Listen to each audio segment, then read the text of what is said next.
오늘 하나님의 말씀은 마가복음을 보겠습니다. 마가복음 3장 13절로 15절의 말씀을 보겠습니다.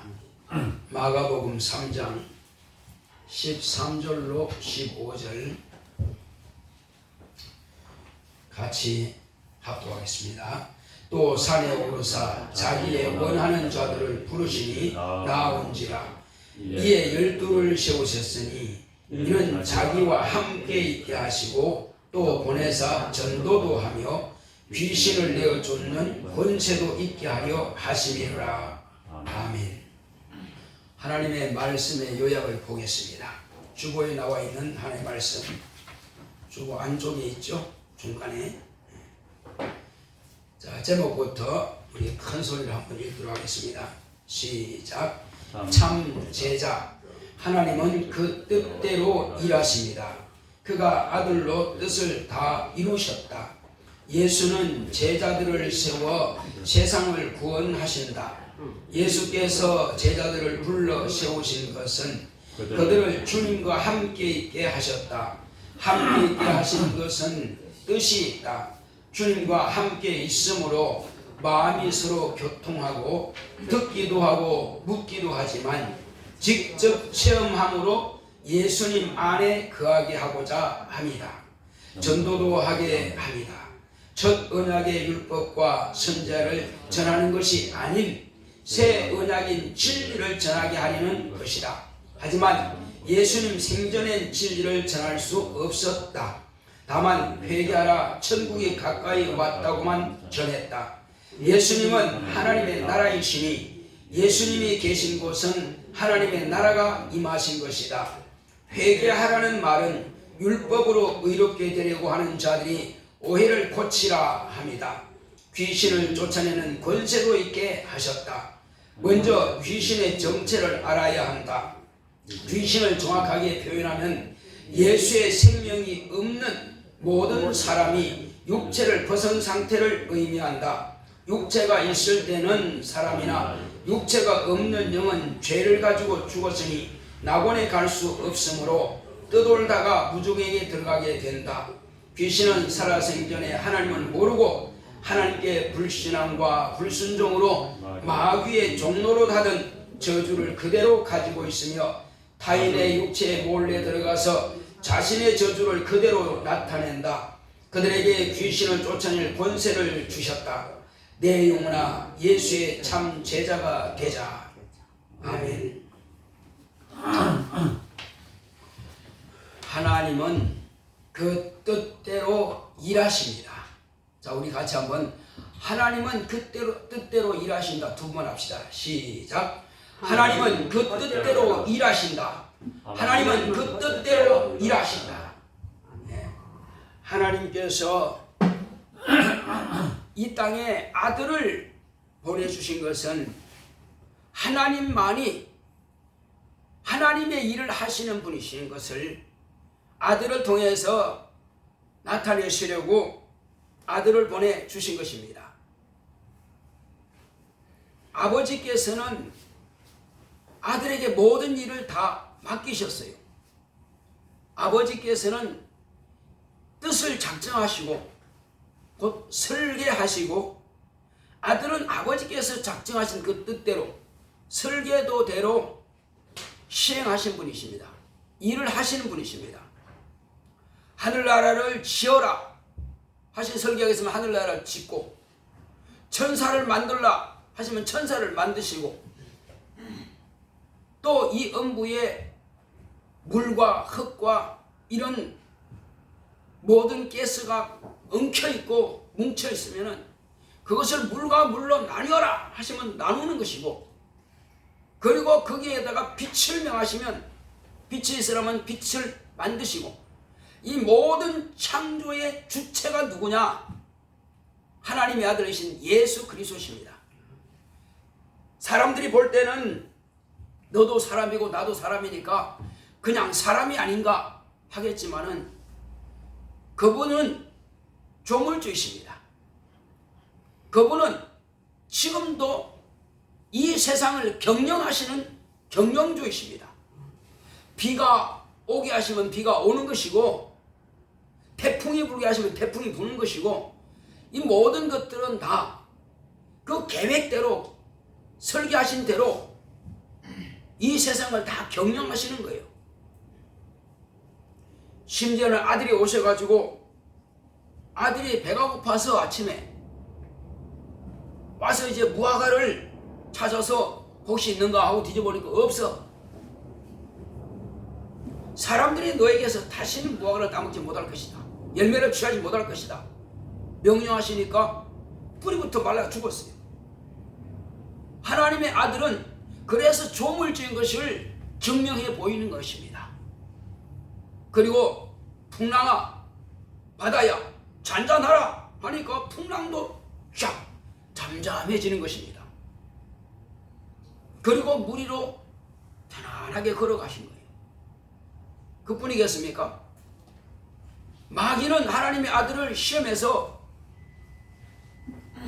실패하게 했으나 그 시험에서 이기셨고, 마귀는 하나님의 아들을 유대인들과 빌라도와 그런 사람들 통해서 죽여서 끝장내려 했으나 죽여서 땅에 묻어버렸어요. 그러나 아버지께서 그를 다시 살리심으로 누가 다시 죽일 수 있습니까? 한 번 부활하신 분은 아무도 죽일 능력이 없습니다. 결국은 마귀의 전략이 실패했고, 그러나 마귀는 하나님께서 정하신 뜻을 이루는 일에 그냥 돕는 자밖에는 할 일이 없었던 것입니다. 마귀는 자기 뜻대로 성공하는 것 같으나 결국은 하나님의 뜻이 이루어지는 것밖에는 할 게 없어요. 그래서 마귀는 자기 일은 열심히 했으나 패배한 것이고 하나님의 뜻은 이루어진 것입니다. 그래서 누가 하늘나라에서 타락한 자를 심판하고 형벌할지 아십니까? 하늘나라에서 할 수 없어요. 그리고 하나님의 아들이 오시기 전까지는 아무도 그를 심판할 자 없는 것입니다. 다만 하나님의 권위에 도전했던 것들을, 그리고 그 모든 것들을 처음부터 그는 자기 스스로 속은 거짓말쟁이요, 그리고 살인하고자 하는 그 엄청난 마음을 품은 자요. 그래서 그런 모든 거짓된 것과 스스로 살고자 하는 그런 악한 피조물로서의 그 사명을 감당하지 않고 오히려 조물주처럼 뭔가 해보려고 하고, 하나님도 아닌 것이 하나님인 척 이렇게 어리석고 미련한 짓을 저지르다가 결국은 결박당하는 것입니다. 다시는 이 우주를 벗어날 길이 없는 것입니다. 하나님께서 우주에 집어넣었으면 도망갈 길이 없어요. 자, 그런데 이제 이 모든 것이 끝날 때쯤에 하나님의 아들이 직접 이 땅에 말씀이 육신이 되어 나타내신 겁니다. 오셔서 뭘 하셨습니까? 오셔서 30년 동안은 자라나시고 사람들처럼, 그리고 30년 됐을 때에 침례로부터 침례를 받고 이제 물에서 올라오신 이후부터 아버지 앞에 간구하여 기도해서 아버지께서 내게 맡기신 사명을 감당해달라고 간구하신 겁니다. 그리고 성령 충만함으로 성령의 이끌림을 받아서 이제 마귀의 시험도 이기셨고, 그 후로 또 뭐 하셨습니까? 당신의 일을 맡길 제자들을 부르신 겁니다. 제자들을 부르셔서 그들을 가르치시고, 그리고 뭘 했습니까? 이 세 가지를 했어요. 첫째는 함께 있게 하신 겁니다. 자, 우리 여러 아들을 낳고 여러 딸들을 낳습니다. 혹시 권사님 몇 자녀 두셨습니까? 자녀를 몇 두셨어요? 네. 자, 그래서 아들, 딸, 남매를 두셨습니다. 아주 다복한 가정이죠. 그리고 그들을 잘 양육해서 신앙생활 잘할 수 있도록 한 자녀는 또 주의 종이 돼가지고 선교 사명을 또 감당하고, 우리 박사님 한번 합시다. 하나님의 일보다 더 귀한 건 없습니다. 대한민국에 사는 것도 아니고 저 중국 가서 말이요, 얼마나 멋있습니까? 감히 우리는 엄두도 못 낼 일들을 지금 그 일을 하고 있습니다. 그래서 내 자녀 가운데서 그런 사람이 나온다는 것은 정말로 하나님의 기쁨이 되죠. 그보다 더 행복한 일이 없죠. 자, 이렇게 해서 우리는 자녀를 양육했습니다. 그리고 이제 그 자녀가 아마 항상 부모님과 함께 있고 싶지만, 그러나 하나님의 일을 해야 되기 때문에 따로 이제 떨어가서 합니다. 그러나 비록 몸은 떨어져 있을지라도 항상 부모님과 함께하는 그런 마음을 가지고 있습니다. 예. 어머니 혹시 건강하세요? 또 전화 오죠? 항상 그렇습니다. 떨어져 있지만 항상 어머니가 건강하기를, 또 아버지가 건강하기를. 이게 자녀들의 마음입니다. 또 부모는 그렇죠. 거기서 혹시 괜찮은가? 항상 성경은 잘 되고 있는가? 항상 마음이 하나가 돼 있어요. 함께 있는 겁니다. 그것처럼 예수님께서 어렸을 때에 자녀들을 잘 양육하고 이제 대학교 보낼 때 비로소 이제 떨어지는 거예요. 그때까지는 함께 있습니다. 부모의 마음을 잘 알죠. 그래서 부모는 어렸을 때는 이렇게 하라 저렇게 다 가르칩니다. 사람답게 살 수 있도록. 또 신앙인들은 하나님의 뜻을 따라 살 수 있도록 그렇게 양육합니다. 그 함께 있음으로써 부모를 체험하는 거거든요. 그런데 어린 아이들 어떨 때는 부모님들이 일찍 돌아가신 분이라든지 아니면 일찍 어떤 일로 인해서 떨어진 그런 자녀들은 참 힘들죠. 왜? 마땅히 부모로부터 배워야 되고 함께 있음으로써 체험하고 그런 것을 경험해야 할 것을 경험하지 못하는 그런 자들이 있습니다. 그러는 물론 사회에 나와서 이제 배우는 경우도 있지만은 어쨌든 그렇게 해서 부모님과 내가 함께 있음으로써 마땅히 하나님의 뜻대로 부모가 우리에게 가르치는 그 뜻대로 사는 것을 이제 배우게 되죠. 마찬가지로 아버지께서 아들과 함께 하심으로 아버지의 뜻을 다 이루셨고 이 땅에 오셔서도 또 아버지의 뜻을 가지고 오신 것입니다. 그와 같이 아들은 아버지의 뜻대로 순종해서 하늘에서 창조하신 것과 이 땅에서 이제 구원하시는 그 두 사역을 다 감당하시는 겁니다. 그리고 제자들에게 이제 함께 있게 하심으로써 제자들도 주의 마음을 알게 하는 것입니다. 묻기도 하고 듣기도 하고 그리고 예수님을 만져보기도 하고 눈으로 보기도 하고 심지어는 요한복음을 기록한 사도 요한은 예수의 무릎을 베고 떡을 먹기도 하고 이렇게 친근감이 항상 있었어요. 그 12 제자들은 다른 수만 명의 사람들이 따라다니지만 그들과 같지가 않습니다. 함께 있다고 하는 것은 그 마음을 통하는 거예요. 지식만 받는 게 아니고 마음과 마음을 통하는 거예요. 그래서 주님이 어떤 마음을 가지고 있는지 또 주님이 우리가 어떻게 하기를 원하고 있는지 이것을 다 경험으로 알게 되는 것입니다. 그뿐이겠습니까? 그렇다 할지라도 몸은 따로 떨어져 있어요. 비록 무릎을 베고 떡을 먹었다 할지라도 몸은 완전히 하나가 된 건 아니에요. 그런데 완전히 하나가 될 때가 있습니다. 마음이 하나가 되고 영이 하나가 될 때가 있어요. 그때가 언제냐면은 예수님께서 내가 지금 땅에 있는 것보다 내가 하늘로 가는 게 너희들에게 유익하다. 이렇게 말씀하셨습니다. 왜 유익하냐는 말이에요. 그 유익한 것은 내가 땅에 있으면 동행할 수밖에 없어. 너와 나는 따로따로야.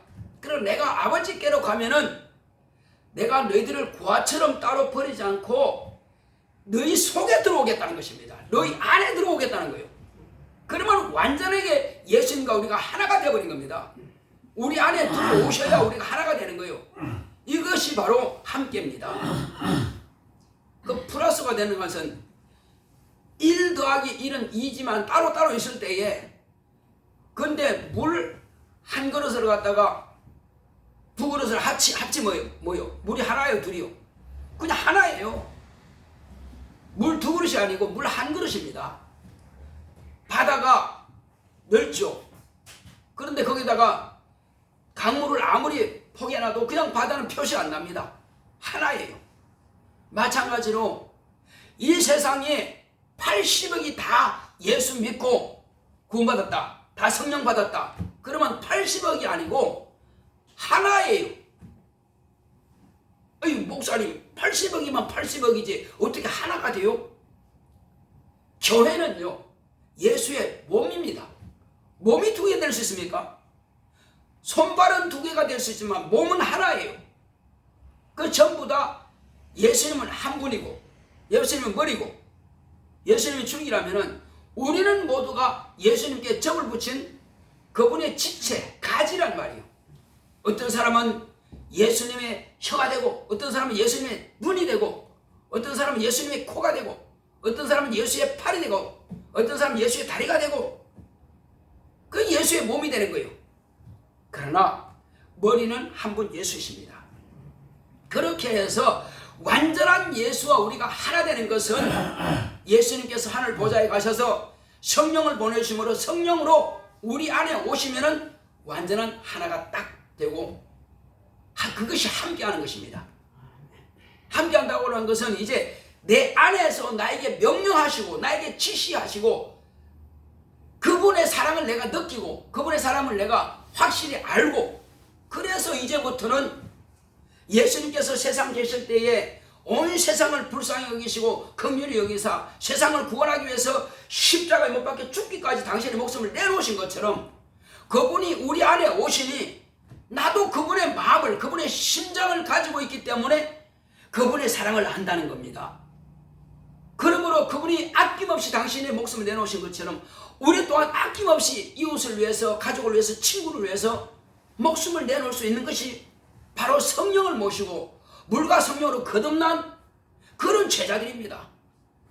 그 제자들은 한 제자 외에는 전부 다 예수님께서 죽으셨던 것처럼 똑같이 하나님 아버지의 뜻대로 예수님께서 명령하신 그대로 그냥 죽임을 당한 거예요. 죽이는 자들에게 부인하지 않고 목숨을 더 연장시키려고 아쉬운 소리 하지 않고 그냥 복음 전하다가 그냥 죽임 당한 것입니다.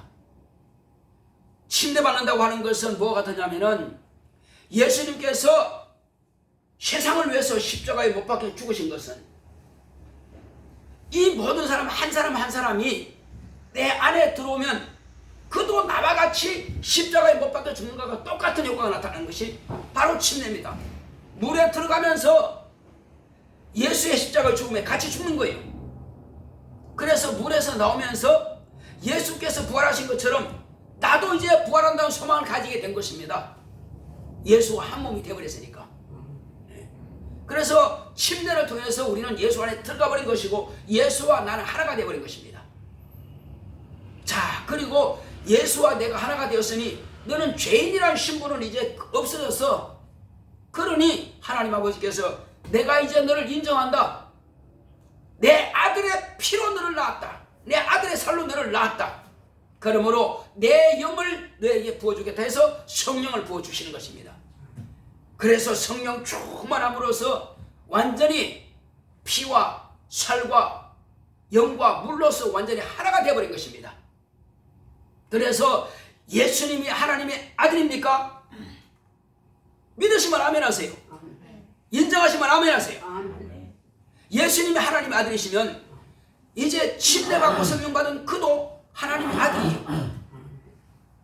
중성도 없고 딸도 없고 모두가 다 아들입니다.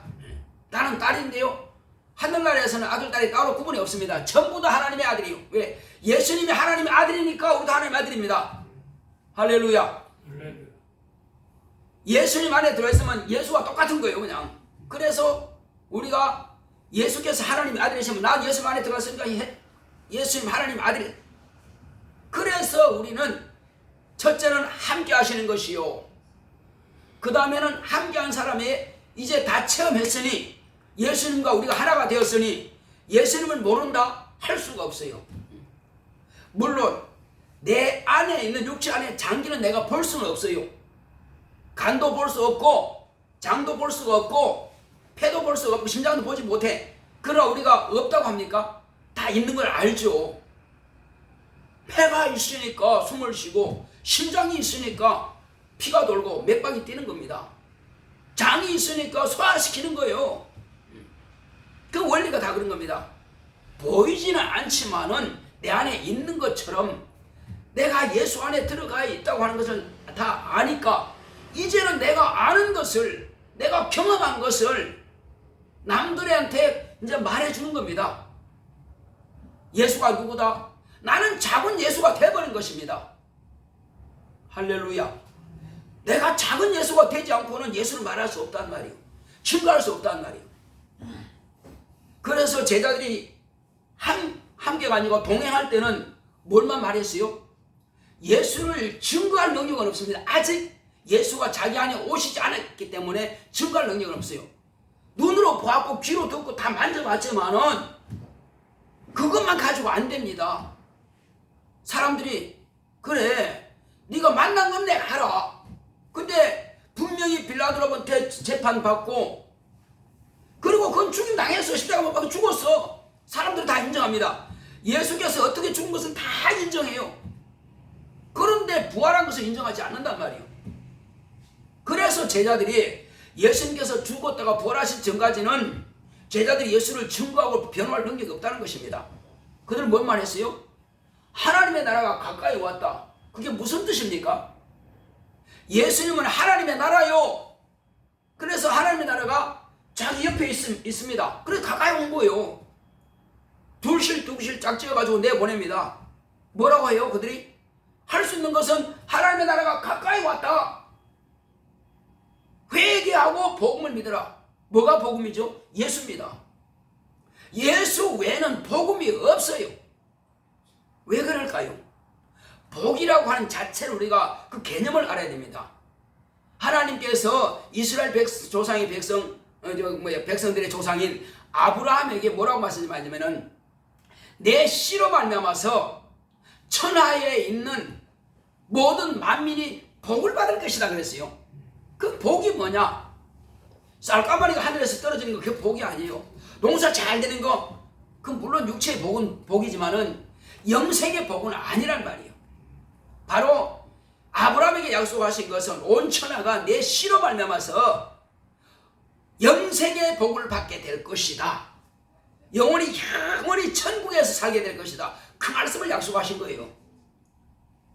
그래서 예수님께서는 제자들을 통해서 이제 이 땅에 있을 동안에는 다만 천국이 왔다 그 정도밖에 할 수 없으나 예수님께서 하늘로 가시고 성령이 마신 그때로부터 이제는 복을 믿으라. 복음이 뭐냐? 예수를 증거하는 거예요. 예수를 만나게 하는 거예요. 누구든지 교회에서든지 밖에 나가서든지 누구든지 간에 예수를 증거하지 않는다면 복음을 증거하는 것이 아니라는 말이에요. 예수님께서는 비유로 말씀할 수밖에 없어요. 왜? 당신 자신을 당신이 말해봐야 사람들은 별로 인정하지 않습니다. 그렇다고 해서 당신 자신을 공개하지 않은 것은 아닙니다. 나는 그리스도다. 나는 하나님의 아들이다. 그가 재판받을 때 다 말씀하셨어요. 그러나 사람들이 인정하지 않습니다.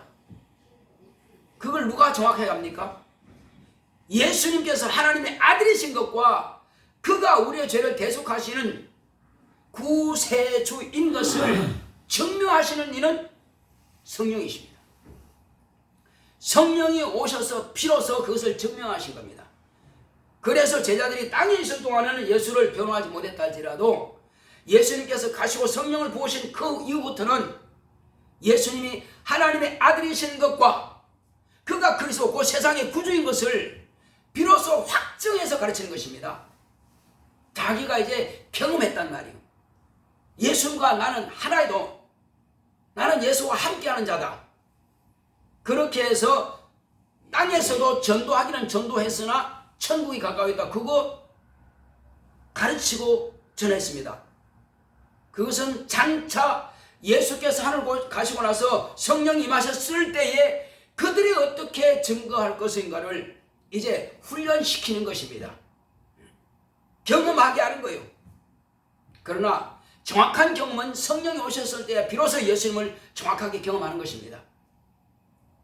그때도 물론 예수님께서 권능을 주신 겁니다. 권세를 주신 겁니다. 무슨 권세요? 귀신을 쫓아내는 권세를 주셨습니다.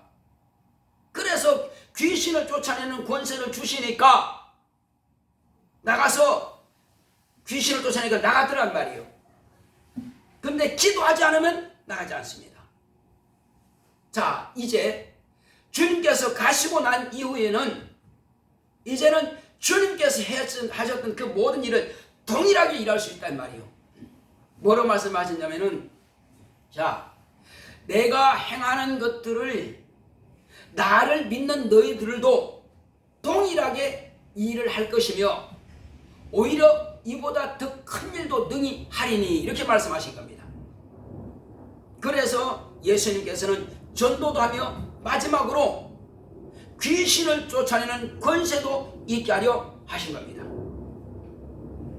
그러면 예수님께서 말씀하신 귀신을 쫓아내며, 한번 다시 보겠습니다. 우리의 15절을 볼까요? 15절 보겠습니다. 시작. 귀신을 내어 쫓는 권세도 있게 하려 하심이라. 자, 찾아보셨죠? 다시 한번요. 마가복음 3장 15절입니다. 15절 같이 한번 읽읍시다. 시작. 귀신을 내어 쫓는 권세도 있게 하심이라. 다른 여러 가지 일도 있고 때로는 뭐 병고충이 있는데, 왜 여기서 가장 중요한 제자들 12를 불러놓고는 뭐 한다? 처음에는 함께 있게 하시고, 둘째는 전도도 하게 하시고, 셋째는 뭐 한다고요? 귀신을 쫓아내게 한다. 이게 얼마나 중요하면은 이걸 말씀하셨겠냐는 겁니다. 반드시 우리가 하나님의 일을 하려면은, 천국 가려면은 예수님과 우리가 함께 있어야 됩니다. 그리고 당연히 우리가 성령이 임하셨으면 전도도 하는 것이 당연한 겁니다. 100% 당연한 거요. 또 지극히 당연한 것은 예수님의 제자가 되었고 하나님의 자녀가 되었으면 귀신을 쫓아내는 것은 당연한 것입니다. 그게 안 하는 게 당연한 게 아니요, 안 하는 것은 비정상적입니다. 불순종입니다. 왜? 예수님께서 제자들을 삼으시는 것은 그 목적이었으니까. 자, 그렇다면은 이 제자들만 그러냐 말입니다. 12제자에게만 이거야 목사님 12제자에게만 말씀하신 것이지 그거 나하고 뭔 상관이 있어요? 과연 그럴까요? 이 마가복음 16장을 보겠습니다. 그러면 마가복음 16장에 과연 우리가 믿는 사람들은 그러면 어떻게 될 것인가를 정확하게 말씀하고 있습니다. 한번 보겠습니다. 마가복음 16장에 15절부터 18절까지 말씀을 보도록 하겠습니다. 마가복음 16장 15절로 18절의 말씀. 16장 15절로 18절 말씀을 보겠습니다. 제가 읽어드리겠습니다. 또 가라사대 너희는 온 천하에 다니며 만민에게 복음을 전파하라.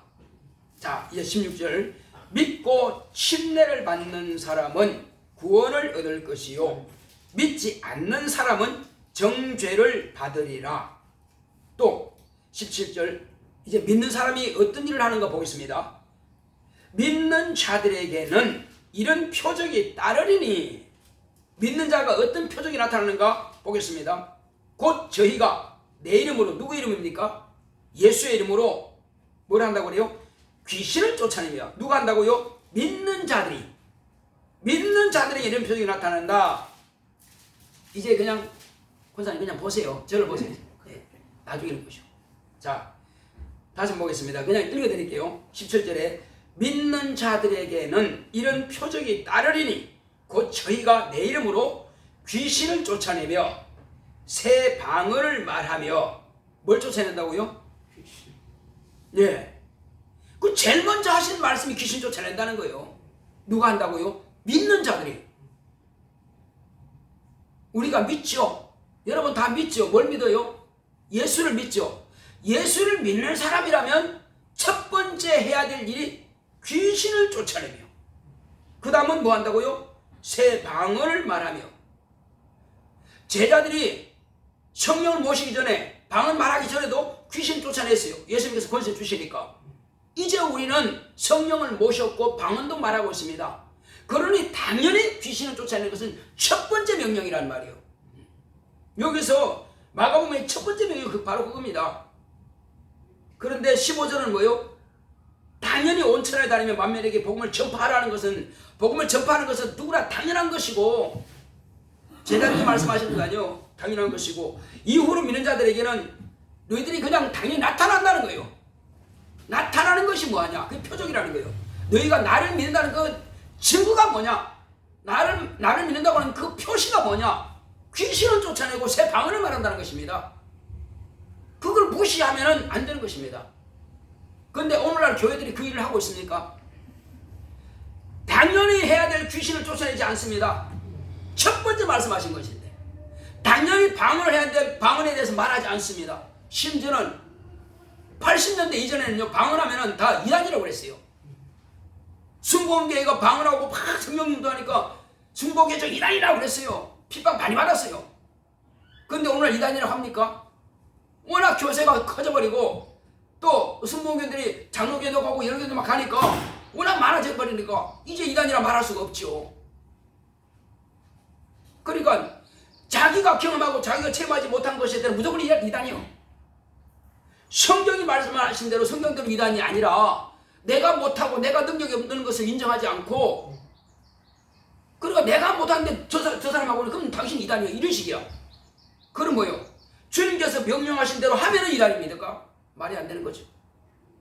우리는 사람들이 이단이라 하든 구단이라 하든 상관없이 우리는 오직 주님의 명령만 따라가는 것이, 그것이 정상적인 참 그리스도인입니다. 예수의 참 제자인 것입니다. 자, 그렇게 해서 우리는 반드시 귀신을 쫓아내야 된다.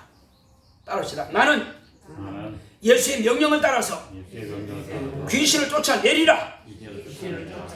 성령을 받고 새 방언을 말하리라.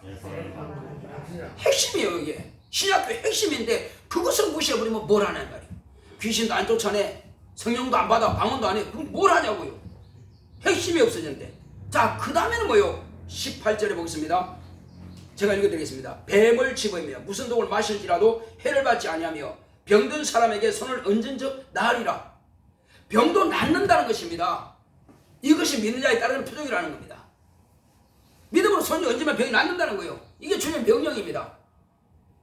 이것은 기도해서, 안 되면 기도해서 이걸 될 수 있도록 계속 기도하는 것입니다.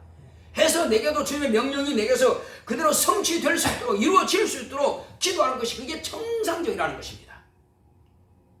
자, 그래서 이제 우리는 당연히 복음 증거하고 또 친구들을 교회로 인도하고 하는 것은 당연한 것이고, 그리고 그들이 우리에게 네가 믿는 하나님이 어디 계시나?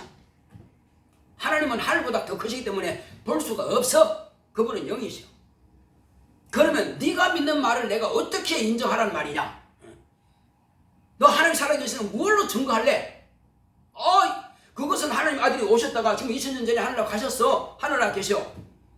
그래, 네 말대로 한다면은 예수님이 하늘나라에 계신다는 증거가 있어? 보여봐. 그러면 증거로 보여줄 능력이 없으면은 대답을 못하는 것입니다. 우리는 증거를 할 수 있는 것은 뭡니까? 그래서 약속하신 성령을 내게 부어 주시옵소서. 내가 예수 믿고 내가 제사받은 하나님의 자녀라면은 마땅히 내게 성령을 부어 주시옵소서 기도해서 성령을 받아야 됩니다. 성령을 임하시면은 방언이 터져나오게 되었어요. 방언하게 되었습니다. 그리고 친구들한테 봐라, 나 성령 받았다. 하나님이 살아계셔서 아들이 하늘 보좌에서 나를 위해서 아버지께 기도해서 내게 성령을 부어 주셨다. 그래서 나는 새 방언을 말한다. 이것은 천국의 언어다. 하나님 아버지와 나와 많은 대화할 수 있는 이 언어다. 천사도 이 말을 못 알아들어. 그 너도 못 알아들어, 나도 몰라. 그러면 내 영만이 하나님께 기도하는 기도야 이게. 그럼 뭐 배운다고 이게 되는 게 아니에요. 암만 연습하도 되는 거예요. 사람마다 방언이 달라. 그럼 너 방언해봐, 못하지. 그럼 너 하나님을 믿지 않고 성령 받지 않았기 때문에, 하나님의 자녀가 되지 않았기 때문에 너 못하는 거야. 근데 하나님 자녀가 된 것을 내가 알아. 이제 알겠어? 예수님 하늘나라에 계시는 거 이제 알겠어? 하나님 아버지께서 하늘보다 크신 분인 것을 이제 알겠어? 하고 막 증거할 수 있는 것입니다. 그래서 우리는 다 감당할 수 있는 거예요. 이종환 시간이 방언하잖아요, 그죠? 근데 누가 한 번 해도 나는 하나님의 아들이다. 누가 친구 말하면 그래 하나님 살아계셔. 뭐라고 어떻게 알아? 나 방언해. 너 못하지? 그러면 너 안 믿는 거야. 그럼 너는 아직도 구원받지 못한 거야. 그래서 나는 성령으로 하나님께서 내가 죄사함 받은 것을 증명해 주신 거야. 얼마나 뜻하고 얼마나 당당할 수 있단 말이에요. 자, 그래서 우리는 하나님께서 살아계시는 것을 이제는 증거할 수 있는 것입니다. 그래서 바울도 이후에 다메섹 노상에서 하나님 만나고 예수 만나고 나서 그때부터 목숨 걸고 복음을 전했습니다. 제자들요, 예수님께서 죽으셨다고 부활하실 때도 도망갔지만은 성령을 모시고 나서는 이제는 감옥에 가도 두렵지 않고 죽인다 해도 두렵지 않고 다 죽임을 당했습니다. 그래도 당당하게 복음을 증거합니다. 왜 그럴까요? 예수님께서 다시 살아나신 것처럼 나도 다시 살아난다는 보장이 있으니까. 여러분, 죽어도 다시 산다는 보장이 없으면 두렵습니다. 예수 안 믿고 모르는 사람들은요, 그냥 죽음이 끝이라고 생각하기 때문에 그 두려운 거예요. 그러나 우리는 세상의 끝이 아니야. 육체라고 하는 것은 옷을 벗는 것처럼 가죽 옷을 벗는 것뿐이야. 이것은 땅에서 나왔으니까 땅으로 그냥 돌려보내는 거야. 그러나 나 영은 눈에 보이지 않지만 살아있어. 예수님께서 그는 말씀이 육신의 영이기 때문에 그대로 부활하셨지만은 우리는 육체는 땅에서 나왔기 때문에 땅으로 돌아가지만 우리 영은 하늘로 돌아가. 하늘이 우리 고향이란 말이에요. 그래서 우리 영이 신령한 몸으로 변화될 때는 그때는 만질 수 있는 몸으로 감격을 다 가지고 부활하는 거예요. 그렇게 부활해서 천국 들어가는 것입니다. 그래서 그 증거가 바로 성령이 임하신 겁니다. 왜? 예수님도 하나님의 아들이기 때문에 성령이 임하셨고 우리도 하나님의 자녀가 되었기 때문에 성령이 임하신 겁니다. 자녀가 아니면 성령이 임하실 수가 없어요. 예수 안에 들어가서 예수 우리가 하나가 되기 때문에 성령이 임하신 겁니다.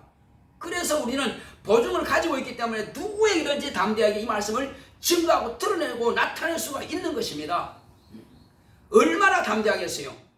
그러니까 성령 받고 나서는 베드로가요, 감옥에 갇혀도 예수님께서 잡혀가지고 대제사장의 뜰에서 재판을 받을 때는 너 저 당이 맞지? 너 당 맞지? 할 때는 몰라. 너 저는 나사렛 예수 저 이단의 당 맞잖아. 아, 모른다니까. 저 사람 맞잖아. 너 저 당 맞잖아. 몰라. 마지막에 말이야. 아주 저주하고 맹세하면까지도 모른다고 딱 잡아떼는 것입니다. 그랬던 베드로가 성령 받고 나서는 감옥에 집어넣어도 편안하게 잠자는 사람이에요. 아무 걱정 없이.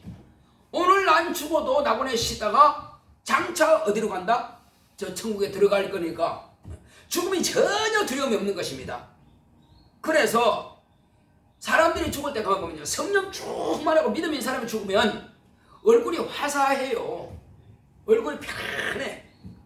그런데 아무리 부자고 건강하고 젊은 사람이라 할지라도 예수를 믿지 않고 죽은 사람은 얼굴이 긴장이 되어 있습니다. 왜 그럴까요? 끌려가지 않으려고 발버둥 추다가 죽어보니까 얼굴이 인상이 그냥 얼그러지는 겁니다. 그래서 그걸 잘 아는 사람이 누구냐? 장의사들은 잘 압니다. 아, 이 사람 보고 예수 믿었네. 어떻게 알았어요? 얼굴 보니까 편안해. 몸이 부드러워. 그 사람은 긴장할 리가 없지. 편안하지. 그래서 예수 믿고 죽은 사람은 시체만 보면 알아요. 안 믿고 죽은 사람은 시체 보면 알아요. 믿음이 있느냐 없느냐 그 차이가 딱 드러나는 것입니다. 자, 우리 영혼은 이제 언제 어느 때 육체를 벗어난다 할지라도 그때는 완전한 해방, 완전한 자유가 있는 것입니다. 그러나 이 땅에 육체가 있을 동안에는 항상 육체라고 하는 것에 그 장막에 있어서 부담스러운 것이 있어요. 먹고 살아야 돼요. 병 문제, 또 자녀 문제, 환경 문제, 사업 문제 다 있으니까 항상 그걸 벗어날 수 없습니다. 그러나 우리가 항상 주 안에서 자유하라. 주 안에서 평안을 누립시다. 주 안에서 행복을 누립시다. 네. 평안과 행복과 자유는요, 주 안에 있는 저와 여러분들의 권리입니다. 그러나 귀신이 들어오면은요, 그 믿음을 희석시켜버려요. 하나님과 주님과 나와 하나가 된 것을 자꾸만 마음의 생각으로 그 쐐기를 박아가지고 이간시킵니다. 쐐기가 뭐냐면요, 큰 바위를 깨려면은 바위에다가 계속 정지를 합니다. 구멍이 나요. 거기다가 나무를 갖다가 바짝 말린 것을 이렇게 해가지고 박아놔. 그럼 물 부어. 그러면 그것이 쫙 터집니다. 부르면서 쫙 터지. 그게 쐐기입니다.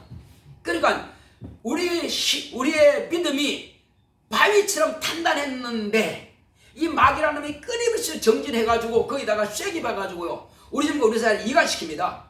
그것이 쐐기 같은 역할이 누구냐? 귀신이 하는 거예요. 그래서 이 쐐기 같은 귀신을 빼버려야 돼요. 그렇지 않으면 우리와 하나님 사이를, 주님 사이를 이간시켜가지고 믿음이 떨어지게 만듭니다. 병들게 하죠. 삶 망하고, 가정도 불화하게 만들고, 또 자녀를 방해하고, 별의별 일관들 다 합니다.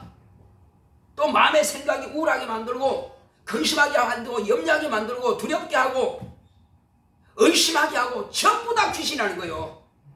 왜? 귀신은 마귀의 속성을 가지고 있는 겁니다. 그럼 귀신이 뭐냐 그러면, 세상에 살아있을 동안에 복음 전하는 것을, 복음을 배척하고 믿지 않고 끝까지 자기 의만 내세우다가 자기 고집대로 하다가, 그 뭐요? 자기 고집, 내 스스로 살려고 하는 것은 마귀의 속성입니다. 마귀 지압이 마귀의 속성대로 어둠의 영의 우두머리인 어둠의 자식을 생활하다가 육체를 벗어버렸네.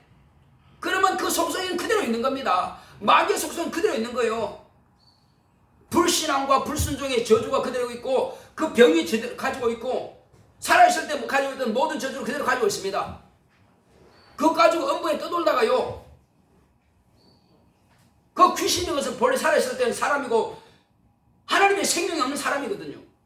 그 사람이 육체에 있을 동안에 그나마 병들었다 할지라도 편안한 겁니다. 그 육체에 떠나버린 그 영은 갈 곳이 없어서 항상 불안하고 불편해. 그래서 남의 육체라도 몰래 들어가서 있는 게 편하거든요. 근데 남의 육체 속에 들어가면은 자기가 살아있을 때 그 저주, 불신앙과 불순종, 자기가 좋아했던 그 세상 즐거움, 그것을 가지고 그 속에 들어가니까 그 사람도 세상 즐거움 가지게 만들고, 자기가 가지고 있던 병이 나타나게 만들고, 그런 저주가 다 드러나게 만듭니다. 그것이 그 귀신의 속성이기 때문에 그 사람 믿음을 다 파괴시키는 겁니다. 그래서 쫓아내라는 것입니다.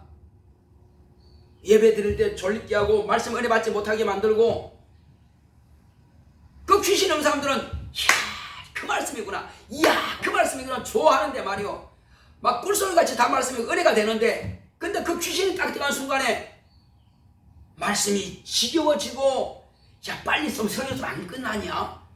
왜 이렇게 지겨워? 아 그럼 맨날 또 귀신 소리만 해? 언제 귀신 소리 맨날 했습니까? 그러니까 또 왜 실조 이야기해? 왜 또 헌금 이야기해? 왜 또 증거 이야기해? 또 뭐 예수밖에 몰라, 다른 건 뭐 없어? 그렇게 해서 마땅히 자기 영혼이 살아야 될 그 말씀을 다 빼버리고 세상 어떤 이야기만 해주길 바라고, 또 세상에서 잘된다 복받아라 그 이야기만 해주길 바라는 그런 생각 가지고 있으니까 전혀 은혜가 안 되는 것입니다. 생명의 말씀을 증거하는 교회는 싫단 말이에요. 그리고 복받아라 이렇게 하면 저주받아. 그건 율법과 양심의 말씀을 전하는 데는 저기야 내게 맞네. 그것 가지고, 율법과 양심 가지고는 확실하게 저주받습니다. 확실하게 지옥 갈 수밖에 없어요. 그러나 우리는 진리를 통해서 생명의 말씀 받으면 그것 가지고 영생의 나라에 들어가는 것입니다. 헷갈리지 말자는 것입니다. 우리는 분명하게 오직 예수만을 믿고, 예수만이 나의 구주다, 예수만이 내게 생명 주시는 분이시다, 내가 예수의 일을 할 때만이 하늘에 상이 있고, 예수의 이름을 위해서 내가 목숨을 다해서 죽는다면 나는 천재 부활에 참여할 수 있는 바로 의롭다 하심을 받는다. 영생의 말씀이 주께 이 시험에 우리가 니게로 가오니까 하는 그 제자의 말처럼요, 우리 예수님을 떠나서는 결코 살 수가 없습니다. 끝까지 예수님만 의지하고 예수님만 증거하다가 예수님께서 예비하시는 낙원으로 들어갑시다.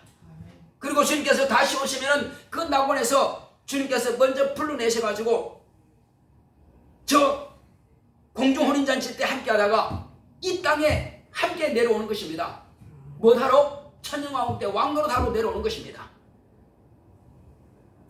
믿음을 저와 여러분들은 잊지 마시고 끝까지 이 땅에서 내 육체의 시간이 끝날 때까지 바로 영혼의 때에 내가 부활할 그때에 생명의 부활로 나올 수 있도록 이 믿음을 끝까지 지키고 보존합시다. 그리고 이 세 가지를 우리가 예수님의 참된 제자라면 실천합시다. 첫째는 예수님과 항상 함께하는 생활. 또 항상 내 마음에는 주님께서 이렇게 말씀을 전개했으니, 주님께서 제자들에게 이 명령하셨으니 나도 그 말씀을 실천하리라. 복음을 증거하는 일, 예수를 증거하는 일에 힘을 쓰고, 그 다음 마지막으로는 끊임없이 귀신을 저주하고 병을 고치고, 그렇게 해서 따르는 표적과 기사와 이적을 통해서 예수님께서 내 안에 나와 함께 하시는 것을 증명합시다. 그렇다면 저와 여러분들은 주님으로부터 환영의 박수를 받게 될 것입니다. 장차 천국으로 올라갈 때 천사들이 저와 여러분들을 환영하면서 어서 오십시오 말이할 것입니다. 얼마나 행복합니까? 이 말씀을 듣는 사람, 저와 여러분은 참 행복한 자들입니다. 왜? 하나님의 자녀의 권세가 있으니 말이요, 주님께서 나와 함께 하시니, 내 머리 되시는 예수님께서 나를 지금도 명령하시고 나를 이끄시니 나는 주 안에서 행복을 누릴 수 있습니다. 평안을 누릴 수 있습니다. 자유를 누릴 수 있습니다. 그분이 주신 권세와 능력을 가지고 마음껏 복음을 전하시고 마음껏 귀신을 저주하시고 쫓아내시고 불신한 자들을 주님 앞에 굴복시켜서 하나님의 거룩한 자녀로 거듭날 수 있도록 우리를 쓰시도록 내 자신을 내어드립시다. 저와 여러분들의 혀와 입은 예수님의 혀와 입이 되시기를 예수님으로 축원합니다. 다같이 기도합시다. 기도하실 때 주여 나로 하여금 주의 뜻대로 쓰임받기 원합니다. 나를 사용하시옵소서. 다 하시겠습니다. 고맙고 감사하신 아버지 하나님,